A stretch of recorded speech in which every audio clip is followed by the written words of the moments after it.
I lived on $1 a day for 7 days. Here's how I did it. Now, I'm not gonna show you how to eat for free by going to some couchsurfing group or some food bank, because it's not the purpose of this video. But what I wanted to achieve with this challenge is, 1, experience myself how hard it is to live when you need to budget on something so vital as food. 2, the emotional challenges of living on such a low budget. And number 3 is 2 really important things that I learned and that I wanna deliver to you at the end of this video, and I hope you're gonna take them with you. In December of 2022, HUD calculated that almost 600,000 people were homeless in the United States. Almost 15% of the whole population lived under the poverty line in 2022. So today I want to address this video to everybody who is not extremely rich, because the truth is anybody can find himself in a hard financial situation in the future, even though we think it's never going to happen to us. And considering the number of people that wouldn't be able to cover an unexpected $1,000 bills with savings, which for example in the United States in 2022 was 56% of the whole population, according to Bankrate. You understand how most people are kind of in a dangerous situation of like living well as long as everything keeps going this way.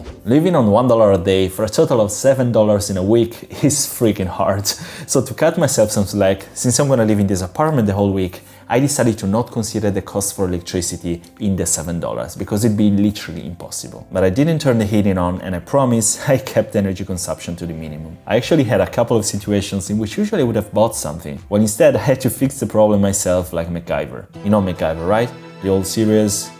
Probably not. Now, before showing you how I struggled to find the right food to buy, if you want to do something good today, it'd be great if you could just take a moment to drop a beautiful like to this video. And of course, don't forget to subscribe to this channel if you're a cool person. Because you are cool, right? Alright, so first of all, I don't live in the US now, I live in Europe. So to be fair, I didn't actually live on $1 per day, I lived on €1 per day. But considering the prices of food and the exchange rates, we can assume that €1 here is pretty much like $1 there, buying power wise. And Germany, by the way, the past year in October touched a 10% inflation, and we are at around 8% now, so even worse than the US. The first thing you do when you are on such a low budget is, well, budgeting. So that's when I got my first slap in the face, because I realized there were very few items that I could actually buy and could last me a week for under $7. So on a first round at the grocery store, I could see you get eggplants for $3.50, meat for $30-40 per kilogram, a small soda for $1.49, cheese for $3.4, and Nutella for $4.29. That's when I knew it was gonna be harder than I thought. So I had to accept that if I wanted to survive for a week, I had to actually renounce any vegetables, processed food, vegan stuff, or meat, milk, eggs, basically everything except basic carbohydrates. And I was also forced to avoid buying big packages or in bulk, which usually is the cheapest choice, like buying a 25-pound bag of rice instead of smaller packages, for the simple reason that I would easily exceed the $7 limit. I ended up buying 2 pounds of flour for 79 cents, 1 pound of spaghetti for 99 cents, 9 ounces of canned tomato sauce for 65 cents, 2 pounds of parboiled rice for $1.49, 30 ounces of potatoes for $1.50, 1 mozzarella for 99 cents, yield for 14 cents, and beans around 1 pound for 69 cents. Damn. Okay, no beans. Now, this is the first unhealthy choice that I had to face and accept. There are many things that many of us take for granted, like having a diversified diet with vegetables, dairy products, meat, or vegan alternatives. But when you are under a certain threshold, you don't have this luxury. The only items you can buy with a certain amount and a cheap price are usually carbohydrates. So when I made a list of what I bought, I had to ration those few things to make sure that they've lasted for all the 7 days. And I did it by making a table and deciding in advance exactly what I'd have eaten each day. So for example, I decided that I would have used the flour to make some bread, and that every day for lunch I would have had some of that bread. That either for lunch or for dinner I would have had potatoes, and on the other meals, pasta or rice. Planning your meals if you don't have much money for food is logical. I mean, you know you have to do it. But still, most of us don't do it with their money. Sure, you might know that you bought a new phone or that you paid rent, but more often than not, you have absolutely no idea how much you spent on needs and how much you spent on wants. And most likely, you didn't plan it in advance. So just as when you buy food without thinking, because you know that you're always gonna have enough money for it,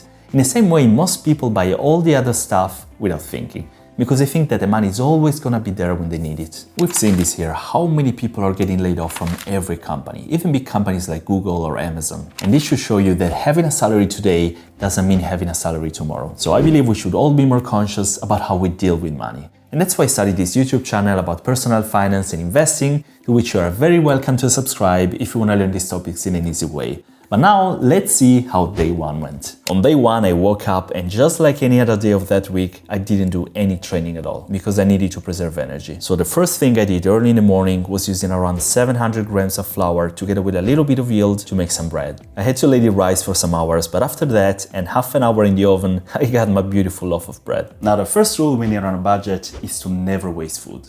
This piece of bread is gonna have to be rationed for 7 days. Then I got around 400 grams of my potatoes and I cooked them in the oven with some salt and some olive oil. I didn't include oil and salt in the $7 budget because first of all, a bottle of oil costs around $7. And second, I'm not gonna use the whole bottle. So nothing fancy for lunch. I ate a third of those potatoes and left the rest for days 2 and 3. For dinner instead, I cooked 150 grams of rice and I ate them, just white. There are of course other techniques that I could have used, like using coupons or buying at the end of the day when stores usually discount some items. I didn't, but I could have. Day 2 was similar to the first one and I still hadn't felt any particular side effect, except that I was hungrier than usual. For lunch I cooked myself some spaghetti with some tomato sauce, and although I'm an Italian and I usually love to cook, I had to restrain myself and do the worst tomato sauce possible, which is, well, just tomato sauce on a pot with some oil and salt. I couldn't even afford some basil because the plant cost $2.49. So again, just some ordinary pasta with no fun. For dinner instead, guess what? Rice and potatoes. I'm going to spare you day 3, guys, because guess what?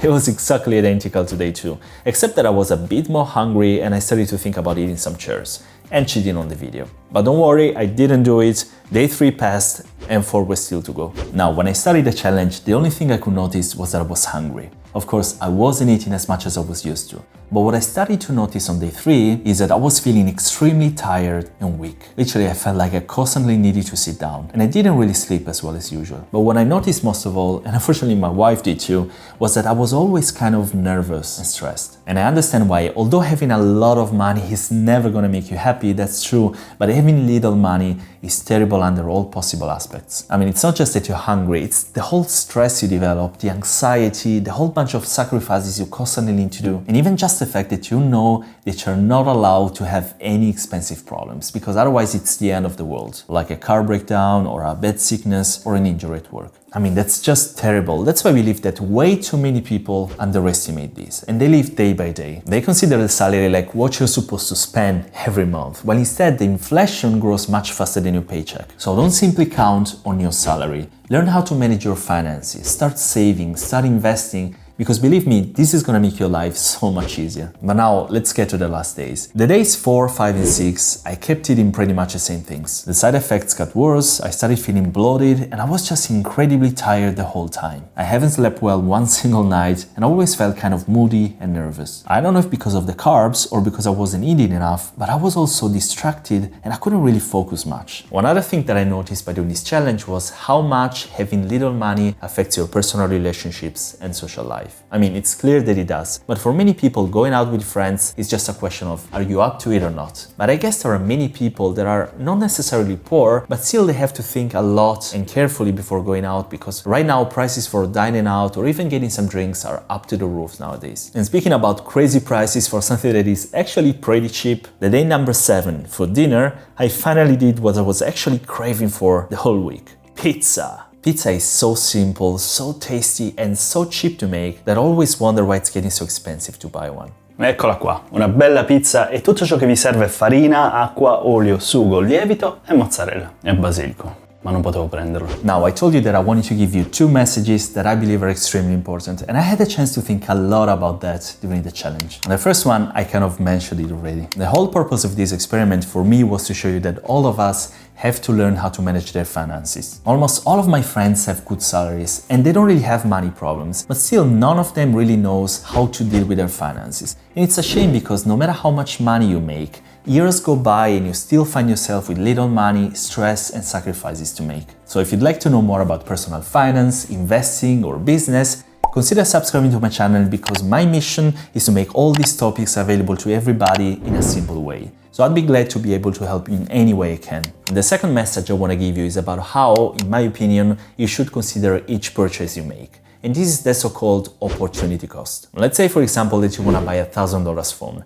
The common way of deciding if you can buy it is, do I have $1,000? If yes, I can buy it. If not, either I can't or I take it on installments. Now, the so-called opportunity cost that you're missing considers how much these $1,000 are going to be worth to you in the future if instead of buying that phone, you invest them or use them profitably. Assuming an average return of 10%, which is pretty much what we received from the stock market in the last 100 years, your $1,000, if invested, would be worth $2,707 in 10 years, $7,328 in 20 years, $145,369 in 50 years, and all of this without having to do anything for it. If you want to know how I got to these values, in the description below I'm going to write a link, and from that you can download for free a Google table that I created and that allows you to calculate the compound interest of an investment over the years. And if you want to know how to use it or how you can become a millionaire on a low salary, I explain it very well in this video that I'm going to link in the description below. I hope you guys liked my video, and if you did, consider subscribing to my channel and you'll get new videos about personal finance, investing and business every week. I wish you a great day, guys, and as always, I'll see you in the next video. Ciao!